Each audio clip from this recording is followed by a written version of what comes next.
personal attacks, smears on anonymous websites, how sections of the pro-Israel lobby use unscrupulous means to discredit supporters of Palestinian civil rights.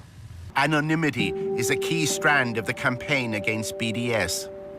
If one of these terrorists on campus wants to disrupt a pro-Israel lecture or something and like unfurl a banner or whatever else, we're going to investigate them, look into bad stuff they've done.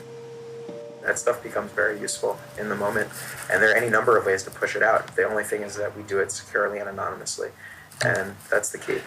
We are a different government working on foreign soil, and we have to be very, very cautious.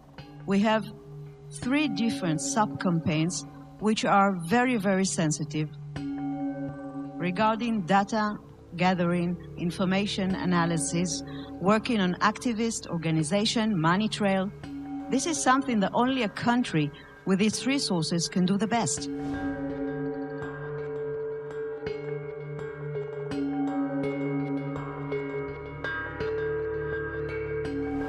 If we want to win, we have to change our ways. We have to think differently. And this is waging a holistic campaign against the other side. Take him out of his comfort zone. Make him be on the defensive. Israel is involved in a secretive influence campaign whose aim is to discredit its challengers in the West. In the Air Force, when you want to win, you have to have aerial superiority. If you want to win a campaign, you must have information superiority. And this is exactly the added value Israel capabilities, technological and otherwise, we can bring to the game, and we are working on that very hard. In the United States, the lobby is working with Israel to spy on American citizens. We are all on the defensive, and I think we should move to the offensive.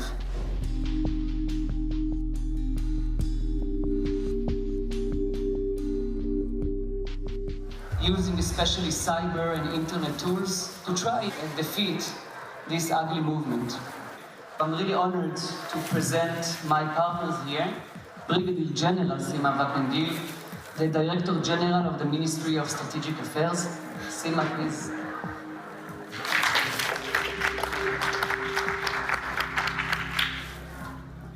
The fact that the Israeli government decided to be a key player means a lot, because we can bring themes that usually are not existing in NGOs or civilian entities that are now enrolled in this theme.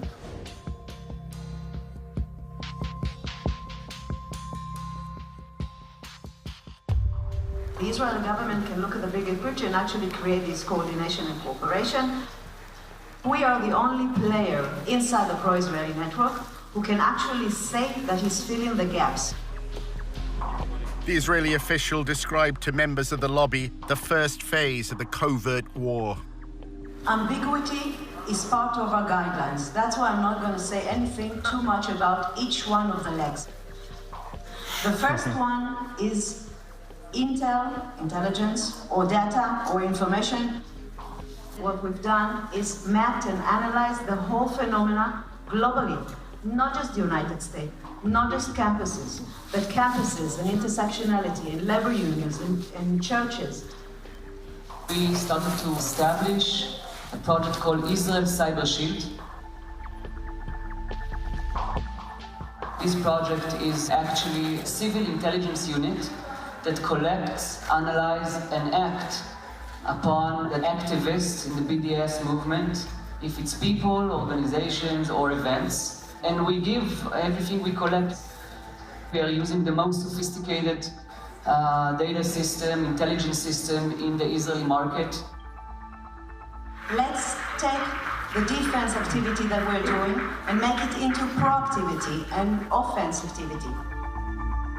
We have not heard a peep from any Western government complaining that Israel is admitting that it will spy on your citizens.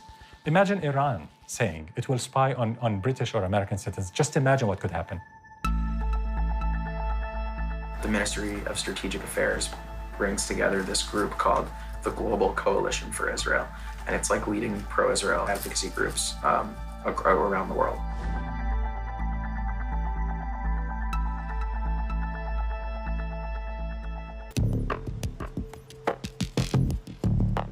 We use all sorts of technology. We use corporate level, enterprise grade social media intelligence software. Almost all of this happens on social media. So we have custom algorithms and formulae that acquire the stuff immediately.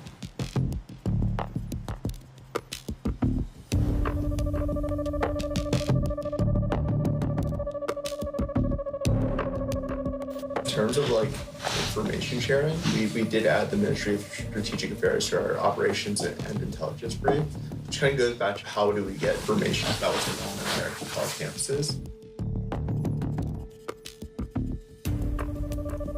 Generally within about 30 seconds or less of one of these things popping up on campus, whether it's a Facebook event, whether it's the right kind of mention on Twitter, the system picks it up, it goes into a queue and alerts our researchers, and they evaluate it, they tag it, and if it rises to a certain level, we issue early warning alerts to our partners. They operate through subterfuge, and they walk a very thin line between the legal and illegal in what they do in order to gather information and to smear their opponents and ultimately destroy them. With the anti-Israel people, what's most effective, what we found, at least in the last year, is you do the opposition research, put up some anonymous website, and then put up targeted Facebook ads. Within a very short time, within about 48 hours, we were able to establish that these multiple sites that we had found attacking me had been taken out almost at the same time, and that they were clearly the work of the same people.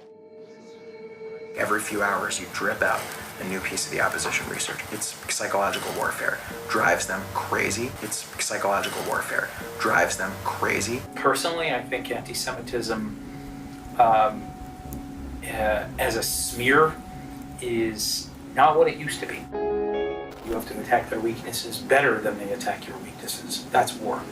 Why they're doing this, why they're going after our organizations. It's always connected to the issue of Palestine. They always try to connect us, to connect dots that they don't exist. They either shut down or they spend time responding to it and investigating it, which is time they can't spend attacking Israel. That's incredibly effective. The main focus was to attack my reputation and my character. Pretty much to mess with me so that I don't want to continue my involvement with SJP. It was really an attempt by people who didn't know us to think, maybe I can destroy this marriage at the very least. Maybe I can cause them horrendous personal suffering. The same letter purporting to be harassment to my wife used the name of our daughter. I think that was the worst moment. I think we thought, these people will do anything. They're capable of doing anything. The research operation is very high tech. When I got here a few years ago, the budget was like $3,000. Today it's like $1.5 million or more. Probably it's like $2 million even at this point. I don't even know, it's huge. It's a massive budget. We've got major political consulting firms on retainer that are here all the time. We have our own opposition researchers. We have a lot of communications capabilities. And what's most interesting about it, I think, is that 90% of the people who pay attention to this space very closely have no idea what we're actually doing, which I like. It's modeled on General Stanley McChrystal's counterinsurgency strategy in Iraq. We've copied a lot from that strategy that has been working really well for us, actually. And one of the pieces is this operations and intelligence brief. We're using social media intelligence, a tool called Radian 6. We're phasing that out over the next year, and we're bringing on more sophisticated technology that was developed in Israel. There's a company called Census, S-E-N-S-U-S. It's like very pricey though, you know. We had to raise like hundreds of $1,000s just for it. It's gonna increase our discovery rate. We're discovering just about everything we need. It's also going to bring new sources online that we weren't able to access in an automated fashion, like message boards. And we have ways to crawl message boards right now and to monitor them, but it's like disconnected from the event and activity discovery mechanism, so that we want that system to be all integrated. So we just signed the contract yesterday for them to start that work. They actually already started it. Good friends in Israel that are helping us with that. You would think that since the United States has this special relationship with Israel and gives it so much largesse and protects it diplomatically at every turn and gives this assistance unconditionally, that the Israelis would do less spying here than other countries do. But on the contrary, what we see is that the Israelis are probably at the top of the list when it comes to foreign countries spying inside the United States. The conversation turned to smearing BDS supporters. Eric said wealthy pro-Israel donors now have the freedom to fight Israel's critics however they want. In this country, you have these billionaire types who are starting to realize, like, oh, wow, I don't need to participate in the Republican or Democratic parties. I could build my own apparatus and have influence from Los Angeles or Detroit. And Adam Milstein's one of those guys. And he funds the Israel Project. He does a lot of great work, but he's loaded. I mean, he's close to $500 million. Adam Milstein has become a central figure in the lobby. His foundation funds numerous pro-Israel organizations. He also sits on the boards of AIPAC's National Council, the Israel on Campus Coalition, and Stand With Us. Our reporter filmed him alongside Jacob Boehm from the Israel on Campus Coalition at the Stand With Us conference in Los Angeles. The two men had lengthy private discussions. Milstein is close to probably the wealthiest donor to the pro-Israel lobby, Sheldon Adelson. Adelson's money helped Milstein expand the Israeli-American Council into a major new force within the lobby.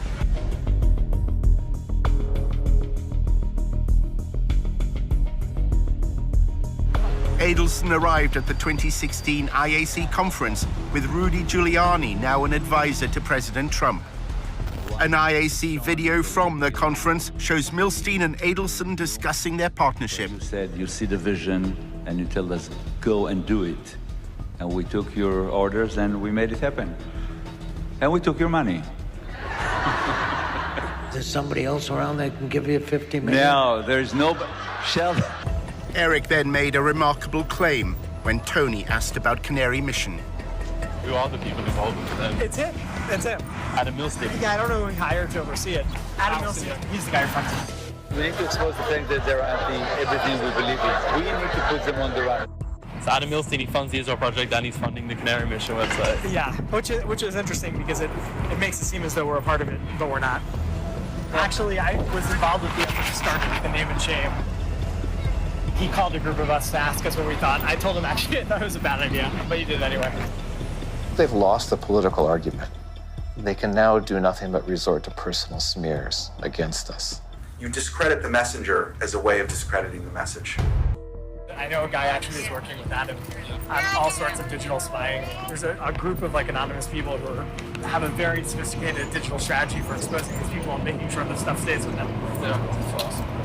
There's no one on their side doing it, so you don't have to worry about your reputation. But he's loaded. I mean, he's close to $500 million. Adam Milstein has become a central figure in the lobby. His foundation funds numerous pro-Israel organizations. He also sits on the boards of AIPAC's National Council, the Israel on Campus Coalition, and Stand With Us. Our reporter filmed him alongside Jacob Boehm from the Israel on Campus Coalition at the Stand With Us conference in Los Angeles. The two men had lengthy private discussions. Milstein is close to probably the wealthiest donor to the pro-Israel lobby, Sheldon Adelson. Adelson's money helped Milstein expand the Israeli-American Council into a major new force within the